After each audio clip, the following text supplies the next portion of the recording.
Imagine an airplane weighing over 200 tons, turning into a mere glider in the dead of night, high above the dark Atlantic Ocean. No engines, no fuel. Below is an ocean thousands of feet deep, and there is no runway anywhere in sight. Before this day, commercial aviation history had never recorded a case of an aircraft completely running out of fuel mid-flight due to a leak. There was no training manual, no checklist, and no precedent to tell the pilots what to do. Hello, friends. The date is August 23, 2001. At Toronto's Pearson International, Air Transat Flight TSC-26 is preparing for a regular overnight flight. On board are 293 passengers, 13 crew members, 306 people in total, many of them families heading out for their summer vacations. At 12:52 a.m., the Airbus A330 takes off, climbing to 39,000 feet. Dinner is served, the cabin lights dim, and everything seems perfectly normal. But in the cockpit, a deadly countdown has already begun. The plane is quietly bleeding fuel. And at the helm is a captain with a hidden past, a man who once served time in prison for drug smuggling. To understand why this plane was destined to fail, we have to rewind exactly 9 days.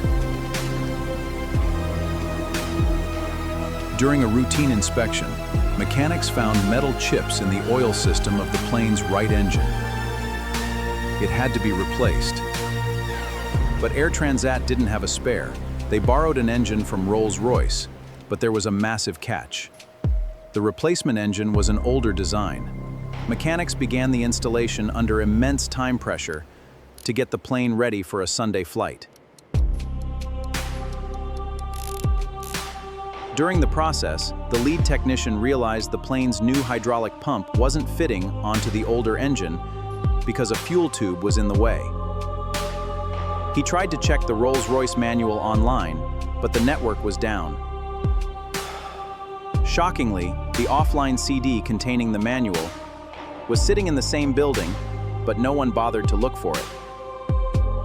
Pressed for time, the technician took a fatal shortcut. He installed new design fuel tubes, but left the old design hydraulic tubes in place. The manufacturer strictly warned against mixing these parts, but because the network was down, no one read the warning. Once installed, these two mismatched metal tubes were sitting dangerously close.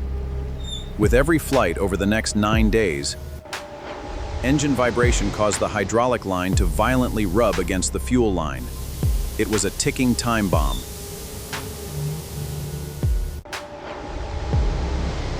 Back to the night of August 24. Flight 236 is loaded with plenty of, actually 5.5 metric tons more than required. But at 4:38 a.m., the flight data recorder notes that fuel levels are dropping incredibly fast. The constant rubbing between those two mismatched tubes had finally torn an L-shaped crack in the fuel line. Fuel is pouring out into the night sky at a rate of 13 metric tons per hour. Because the Airbus A330 didn't have a direct sensor for fuel leaks, no alarms sound in the cockpit. At 5:03 a.m., the crew notices unusual oil readings in the right engine. Thinking it's just a computer glitch, they ignore it. At 5:33 a.m., nearly 5 hours into the flight, a warning flashes in the cockpit. Fuel balancing. Copy that. Initiating fuel balance. The plane is detecting that the right wing tank has significantly less fuel than the left. This is where a fixable problem turns into an absolute disaster. There is a strict checklist for this exact moment. If a fuel leak is suspected, pilots are supposed to run the fuel leak procedure. There is a strict checklist relying purely on memory. The crew mistakenly runs the fuel imbalance procedure. To fix the imbalance, they open the crossfeed valve. This connects the left fuel tank to the right. Instantly, the plane begins pumping its remaining good fuel directly out of the broken pipe in the right engine. By trying to solve the problem, the pilots had just doubled it. The pilots watch in horror as fuel readings plummet on both sides. The captain asks the crew to look out the windows. All crew, look out the windows now! Report any visual sight of leakage or fire. For a leak, but in the pitch-black night, they see nothing. Captain, we cannot see anything from here. By 5:45 a.m., it becomes terrifyingly clear that they will not reach Lisbon. Lisbon Control, this is Air Transat 236. Alongside his 16,800 hours of flight experience, He used to be a bush pilot, trained to land in extreme, off-grid environments without proper runways. He makes the immediate decision to divert to Lajes Airport, a military airbase in the Azores Islands, situated right in the middle of the Atlantic. At 5:48 a.m., they declare a fuel emergency. The airbase is still hundreds of miles away.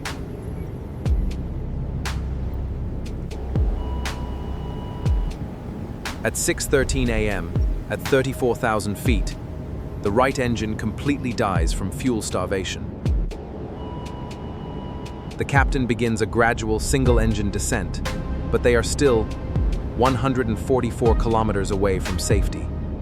At 6:26 a.m., just 13 minutes later, the left engine dies. All 306 people are now sitting in a 200-ton metal glider.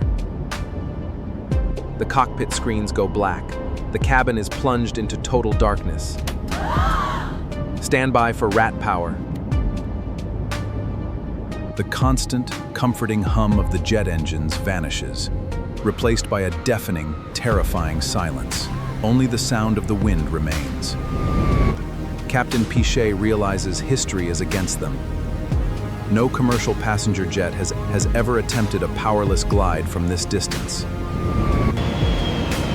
An emergency power turbine called a rat automatically drops from the belly of the plane, spinning in the wind to give minimal hydraulics. In the cabin, panic sets in. The crew begins preparing passengers for a water ditching, one of the most dangerous emergency procedures. At 6:36 a.m., miraculously, the pilots spot the flashing lights of the Lajes airbase.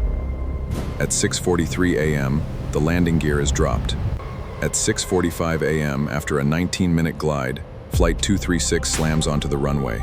Tires instantly burst, sending sparks and flames shooting into the air, but the plane comes to a shuddering halt. Miraculously, all 306 survive. An ex-smuggler's incredible skill saved them from a disaster caused by a simple unread manual.